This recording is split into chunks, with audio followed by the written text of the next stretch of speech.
একদিকে বাড়ির উঠোনে দাঁড়িয়ে আছে একটি লাশ বয়ে নেবার অ্যাম্বুলেন্স, ভেতরে শুয়ে আছেন মৃত মা।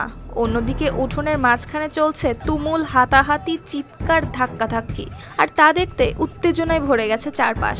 কিন্তু কাছে গিয়েই বোঝা গেল এই লড়াইয়ের কারণটা আরও নির্মম। যে নারী সারা জীবন সন্তানদের জন্য ত্যাগ করেছেন, আজ তার মরদেহই আটকে আছে সেই সন্তানদের দ্বন্দ্বে। ঘটনাটি নোয়াখালীর কোম্পানিগঞ্জের শাহজাদপুর গ্রামে। ৬৫ বছরের আমেনা বেগমের জীবনের শেষ সময়টি কেটেছিল মেয়ের বাড়ি বেগমগঞ্জে।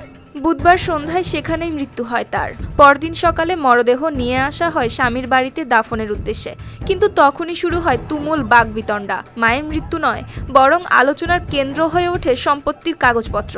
বড় ছেলে নাজিবুল্লাহর অভিযোগ, মা জীবিত অবস্থায় বেশি জমি লিখে দিয়ে গেছে ছোট ছেলে সাইফুল্লাহর নামে। সব মশার বিরুদ্ধে সুরক্ষা দিতে এলো বসুন্ধরা এক্সট্রিম অ্যারোসল, মশার বিরুদ্ধে এক্সট্রিম সুরক্ষা। অন্যদিকে সাইফুল্লাহ বলছে মা নিজের ইচ্ছাতেই দিয়েছেন, কারণ তিনি মায়ের যত্ন নিয়েছিলেন। এমন কথা কাটাকাটি রূপ নেয় হাতাহাতিতে, আর সেই বিশৃঙ্খলার মাঝেই মায়ের মরদেহ পড়ে থাকে টানা ২০ ঘন্টা। চারদিকে কান্নার বদলে তখন চলছিল চিৎকার, আর প্রতিবেশীরা নির্বাক হয়ে দেখছিলেন কি করা যায়। তখন খবর পেয়ে ঘটনাস্থলে পৌঁছান উপজেলা প্রশাসনের প্রতিনিধি। প্রশাসন জানায় পরে বসবে সম্পত্তি বিতর্ক মীমাংসার বৈঠক।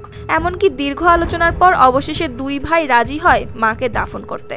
শেষে বৃহস্পতিবার দুপুরে স্বামীর কবরের পাশে মাটি চাপা দেওয়া হয় আমেনা বেগমকে। News desk, RTV।